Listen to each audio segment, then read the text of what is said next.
Opération Sauvons le soldat Zelensky aujourd'hui à l'Élysée. Celui qui incarne depuis bientôt 4 ans la résistance ukrainienne n'a jamais été aussi affaibli. Emmanuel Macron lui a réaffirmé son soutien. Notre volonté est évidemment de bâtir une paix juste et durable pour les Ukrainiens, le jour d'après le cessez-le-feu, et pour l'ensemble des Européens. Un soutien précieux au moment où un scandale de corruption éclabousse Volodymyr Zelensky. Son bras droit, le tout-puissant chef du cabinet présidentiel en charge des négociations de paix, a été contraint à la démission vendredi. Donald Trump n'a pas manqué de tacler Kiev. Le nouveau négociateur ukrainien, dépêché ce week-end en Floride où se tiennent des pourparlers, n'est pas en position de force. Mais il affirme que les discussions avancent entre deux remerciements appuyés. Nous remercions les États-Unis et leur équipe pour leur aide précieuse. Les États-Unis nous soutiennent et sont à nos côtés. Diplomatie ou méthode Coué? Les négociations de paix se poursuivront demain à Moscou. L'émissaire de Donald Trump, Steve Witkoff, y rencontrera Vladimir Poutine, qui a déjà prévenu, il refuse de signer tout accord avec le président Zelensky. Но это сейчас просто практически невозможно.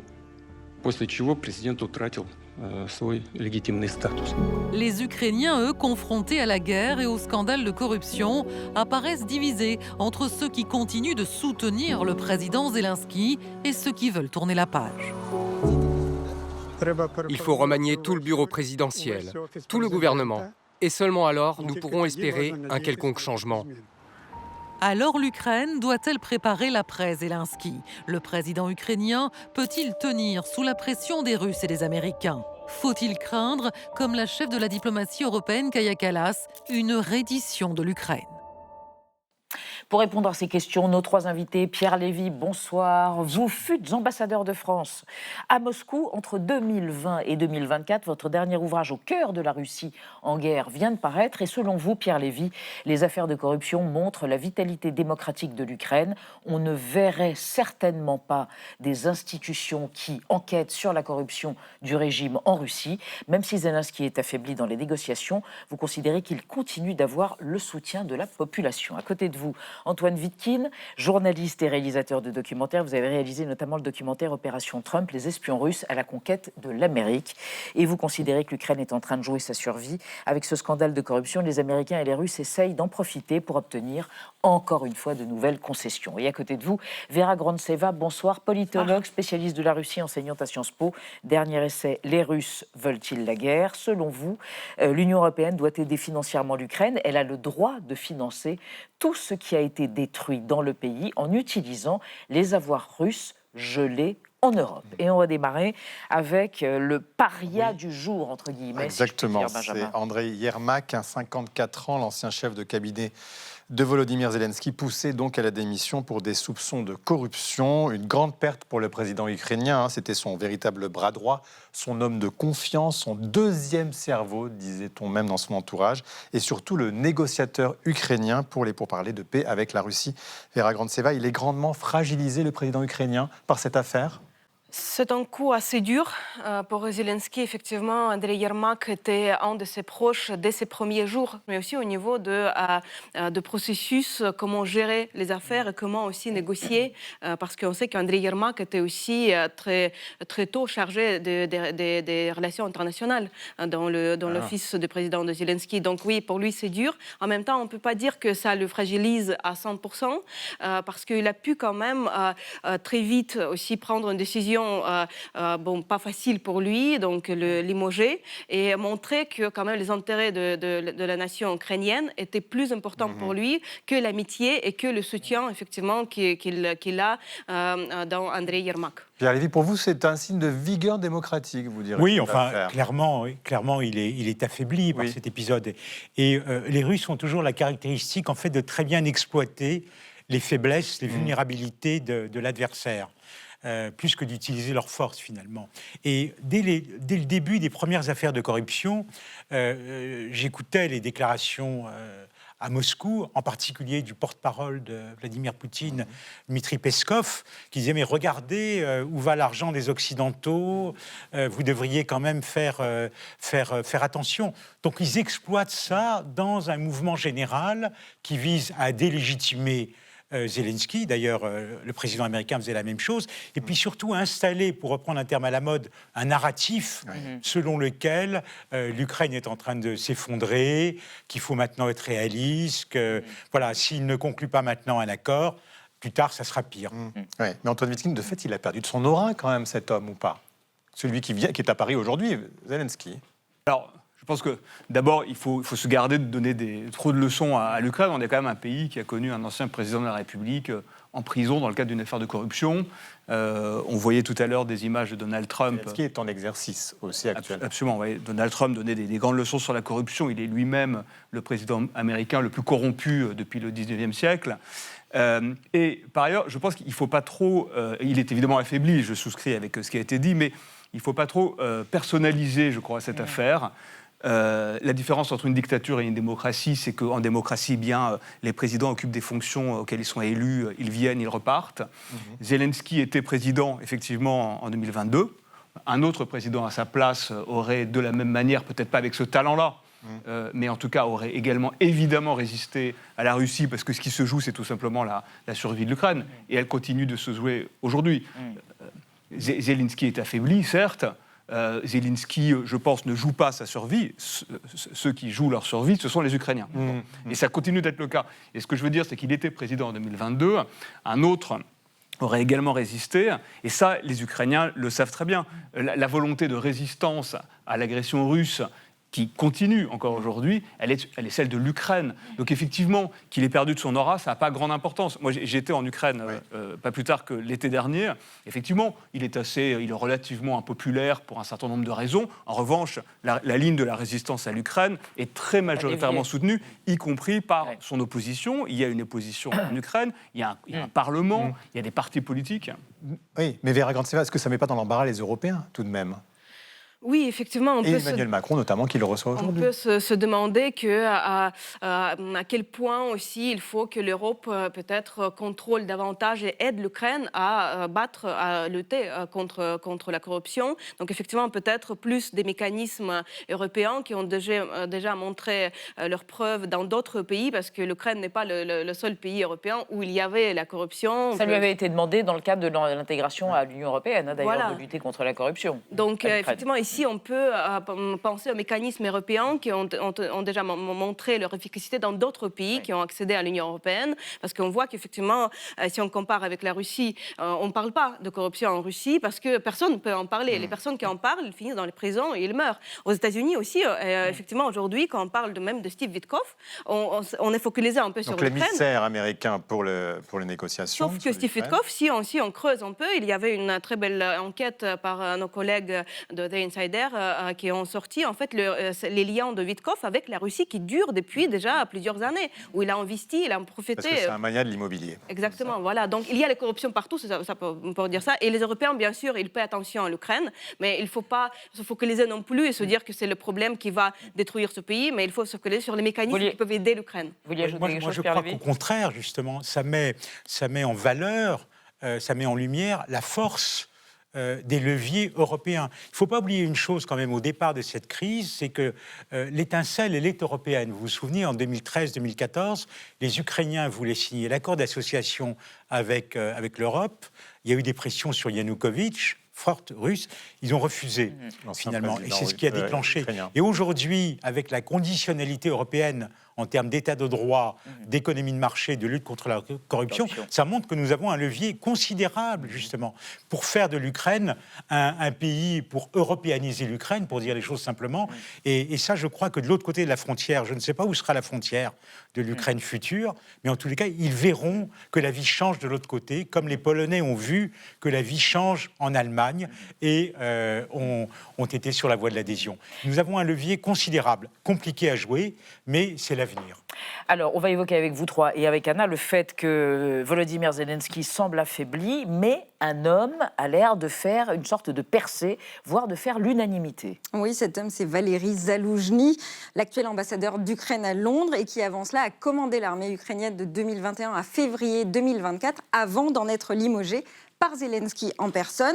Alors, il est surnommé le général de fer et surtout, il est considéré par les Ukrainiens comme un héros de guerre. C'est lui qui a tenu le front pendant les premiers mois de l'invasion et qui a empêché la prise de Kiev. Ce n'est donc pas étonnant qu'il soit la deuxième personnalité la plus connue en Ukraine derrière Zelensky. D'ailleurs, quand on compare leur cote de popularité, il a une longueur d'avance, 73% contre 60% pour Zelensky, selon les derniers chiffres de l'Institut national de sociologie de Kiev. Autre atout pour Zaloujny, il peut compter sur la confiance des Américains. Une enquête du Guardian de fin août a d'ailleurs révélé qu'il a les faveurs du vice-président J.D. Vance. Vous vous rappelez certainement, après l'entretien désastreux entre Trump et Zelensky, c'était le 28 février dans le bureau ovale, J.D. Vance aurait ensuite tenté d'appeler Zaloujny par plusieurs moyens diplomatiques dans le but de remplacer Zelensky. Lui n'a jamais répondu par loyauté envers son président. Mais a-t-il pour autant des ambitions politiques ? En tout cas, une journaliste ukrainienne indépendante pense que oui. Elle assure qu'il serait déjà en campagne et en train de constituer une équipe depuis Londres. Et lui, il ne dit pas oui, mais pas non non plus. Il a déclaré l'année dernière que s'il décide de se lancer en politique, vous l'apprendrez de moi en premier et en privé. Antoine Victine, est-ce que Zelensky a du souci à se faire pour la suite, selon vous ? Je pense que son souci principal, c'est de résister à la Russie, qui veut continuer à envahir l'Ukraine et nie son existence. Aujourd'hui, pas sur le terrain politique. Au moment où on parle, à Pokrovsk a lieu depuis un an un petit Stalingrad. C'est la ville que les Russes sont en train de conquérir. Ça fait un an que les Russes essaient de la conquérir. Les combats sont d'une violence extrême. On parle de 35 000 morts russes, 200 000 tués et blessés russes. On ne sait pas quels sont les chiffres pour les Ukrainiens, mais ça vous dit quel est le souci, je pense, quotidien de Zelensky. Mais ce que ça raconte, effectivement, Zaloujny, qui est une personnalité extrêmement populaire et qui, d'ailleurs, a, main dans la main avec Zelensky, organisé l'armée ukrainienne avant l'invasion de 2022. L'Ukraine lui doit beaucoup, mais à Zelensky également, pour cette même raison. Mais ce que ça montre, c'est que l'Ukraine, contrairement à la Russie, est un pays dans lequel, effectivement, des alternatives politiques peuvent exister. Et lorsque l'Ukraine ne sera plus en guerre et que pourront se tenir des élections présidentielles, eh bien, effectivement, peut-être que Zaloujny pourra se présenter. Mais ça revient à ce que je disais tout à l'heure, c'est que Zelensky n'est pas seul. Je crois qu'il ne faut vraiment pas personnaliser toute cette affaire, je crois. Pierre Lévy, est-ce que vous pensez que moi, je ferai deux remarques. D'abord, il faut bien mesurer la portée déstabilisatrice de ces bruits. Le général Zaloujny est bien évidemment tout à fait estimable. Vous avez rappelé son passé. Comme par hasard, ces bruits sont venus de Moscou à un moment, il y a plusieurs mois déjà. Il y avait des informations comme quoi Zaloujny préparait son équipe. Et puis elles viennent de Washington, de J.D. Vance. Vous savez en quelle haute estime Donald Trump tient. Donc cette concurrence est orchestrée pour vous par les Américains de concert. Il y a une part aussi. Il y a une part de volonté de déstabilisation. Et puis, si vous me permettez une deuxième remarque, très brièvement, pour bien comprendre comment tout ça peut se passer. Il faut bien voir qu'il y a une dissymétrie fondamentale entre le côté russe et le côté ukrainien. En d'autres termes, Vladimir Poutine, à tout moment, peut arrêter la guerre. Il peut dire, voilà, j'ai gagné, j'ai repoussé l'OTAN. Il n'y a pas une Douma qui va le mettre en minorité, il n'y a pas une presse qui va contester son point de vue. Je pense que la plupart de la population sera soulagée. Ce n'est pas du tout la même chose en Ukraine. Si à un moment Zelensky dit « écoutez, maintenant on arrête, je rends les territoires », il peut sauter. Il peut y avoir quelqu'un comme le général Zaloujny, mais il peut y avoir aussi des ultranationalistes.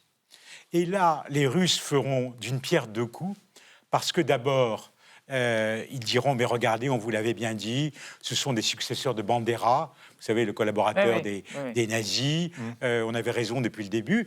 Et deuxièmement, ça fermera la voie européenne à l'Ukraine, parce que nous, on dira, mais attendez, on ne va pas traiter avec ces gens-là. Donc c'est un jeu quand même très compliqué, j'ose pas dire subtil, parce que c'est assez transparent. Et donc profitent, Vera Grantseva, les Américains, est-ce que Volodymyr Zelensky est plus que jamais sous la pression des Américains, et notamment son nouvel envoyé spécial à Washington, c'est Rustem Omerov, qui a donc remplacé Andreï Yermak, qui a été limogé. Effectivement, les Américains essaient d'utiliser le moment comme ils le voient, le moment de faiblesse. Oui. Mais en fait, les gens qui connaissent l'Ukraine d'aujourd'hui, l'opinion publique, ils savent que même si cette affaire est assez quand même dure pour Zelensky, en même temps, ça ne met pas en question du tout sa personnalité comme leader de résistance contre Poutine. Donc, utiliser cette faiblesse, ça peut paraître possible pour les personnes qui ne connaissent pas du tout l'Ukraine, et c'est le cas des conseillers aujourd'hui de M. Trump, de Steve Witkoff, qui, comme on sait, en fait, même ce n'est pas les noms de régions de qui il s'agit-il quand on négocie autour de l'Ukraine. Donc, oui, ils essaient de le faire, peut-être aussi avec le Conseil de Moscou. Les fuites récentes des appels téléphoniques entre les Russes et les Américains ont montré qu'ils s'entraident pour, effectivement, aider à faire l'influence sur Trump et et pour déstabiliser l'Ukraine. C'est quand même l'idée de J.D. Vance d'essayer de créer la concurrence un peu artificielle, parce qu'effectivement, Zaloujny, même s'il est très populaire en Ukraine, c'est vrai, en même temps, il comprend que ce n'est pas le bon moment pour s'aimer le désordre et le chaos et s'aimer la concurrence. Mais les personnes comme J.D. Vance croient que c'est possible. Pourquoi ? Parce que ce n'est pas l'Ukraine qui les intéresse, c'est plutôt les bonnes affaires avec la Russie, les deals, les deals de business. On va y venir, mais juste, alors que les intentions américaines restent floues, Marco Rubio, le secrétaire d'État américain, assure, lui, que les intérêts ukrainiens seront préservés. Écoutez. We don't just want to end the war, we also want to help Ukraine be safe forever, so never again will they face another invasion. And, equally importantly, we want them to enter an age of true prosperity. We want the Ukrainian people to emerge from this war, not just to rebuild their country, but to build it back in a way that will be stronger and more prosperous than it's ever been. Antoine Vitkin, et en même temps, ce qu'on entend, prospérité ukrainienne et affaires américaines avec la Russie, c'est ça qui est en train de se jouer, vraiment un deal sur les terres rares, par exemple, et la Sibérie ? Je pense que dans la tête de Trump et de son entourage, dont fait partie Witkoff, entre autres, et Jared Kushner, son gendre, il y a certainement, parmi d'autres choses, ce n'est pas la seule raison, effectivement, cette dimension économique, ce rêve d'un deal avec la Russie. Donc on vous donne des régions et on récupère voilà. un investissement et Trump chez vous. et Witkoff ont effectivement une expérience maintenant de plusieurs décennies de travail avec la Russie, avec son gouvernement, avec ses oligarques, avec ses mafieux. Bon. Donc il y a effectivement ce contexte-là. Ça ne résume pas la situation. Je pense qu'effectivement, on ne va pas revenir sur la question de Trump, mais il y a de sa part un alignement idéologique, une stratégie peut-être avec la Chine en ligne de mire, un certain nombre de choses qui font qu'effectivement, il s'est posé non plus en allié de l'Ukraine et de l'Europe, ce que les États-Unis ont toujours été, mais en médiateur, ce qui est déjà une première surprise, et non seulement en médiateur, mais en plus en médiateur partial, puisque avec un penchant pro-russe. C'est là où on en est. Donc il y a tout ça qui se joue. Et effectivement, on voyait Rubio, il existe aux États-Unis une opposition à cette ligne qui est une partie de l'administration, une partie du Pentagone, une partie majoritaire du Congrès et une partie majoritaire de l'opinion publique américaine. Et Trump doit composer avec tout cela. Cela dit, effectivement, au moment où on parle, les Ukrainiens et les Européens sont parvenus à faire dévier de son axe ce plan russe, pour reprendre les mots de Rubio, absolument hallucinant, qui n'était pas autre chose qu'une capitulation de l'Ukraine aux conditions russes. Bon, cette partie réaliste et plus attachée aux alliances traditionnelles des États-Unis a effectivement obtenu une forme de gain de cause avec cette négociation avec les Européens et les Ukrainiens. Rien ne dit quelle sera la réaction non seulement de Poutine, mais de Trump sur ce, entre guillemets, nouveau plan. D'abord, les propos que nous venons d'entendre de Rubio, je trouve, sont plutôt réconfortants pour un diplomate, le diplomate français et européen que je reste, parce que je trouve qu'il est dans la ligne, et voilà, il faut que l'Ukraine tienne. Et ça montre bien qu'en fait, il y a des divergences à la fois de méthode et de fond entre Rubio et Witkoff. Et vous savez, parmi les hypothèses des fuites, ça serait pour nuire en fait à Witkoff. Rubio est compétent, on travaille avec lui actuellement, ça c'est bien. Ouais. Moi j'ajouterais quand même, si on essaye de prendre un peu de distance par rapport au quotidien quand même, qui est parfois assez chaotique, désordonné, moi ce qui me frappe quand même dans cette affaire, c'est le contraste entre les deux positions. C'est-à-dire vous avez d'un côté un président américain qui veut un deal, qui veut un accord, et de l'autre côté un président russe qui veut un autre monde, qui veut son monde, parce que le débat, la crise actuelle, c'est bien, ça va bien au-delà de la soumission de l'Ukraine, la conquête du Donbass. Il veut un monde multipolaire, il veut sa sphère d'influence en Europe, il veut un monde désoccidentalisé. Et il va servir aussi, enfin il y a quand même la revue officielle de diplomatie russe, dans cette affaire. la revue officielle de diplomatie russe, qui dit aujourd'hui, qui écrit « Les pays occidentaux sont toujours mieux disposés à écouter lorsque les troupes russes mettent le pied à Paris ou à Berlin », Vera Kantseva. C'est une revue qui est adoubée par le ministère de la Défense russe. Oui, c'est quelque chose qui est quand même si historiquement il y avait des conflits entre la Russie et l'Europe, mais selon mon un peu approche, c'est quand même plutôt l'héritage de Staline soviétique.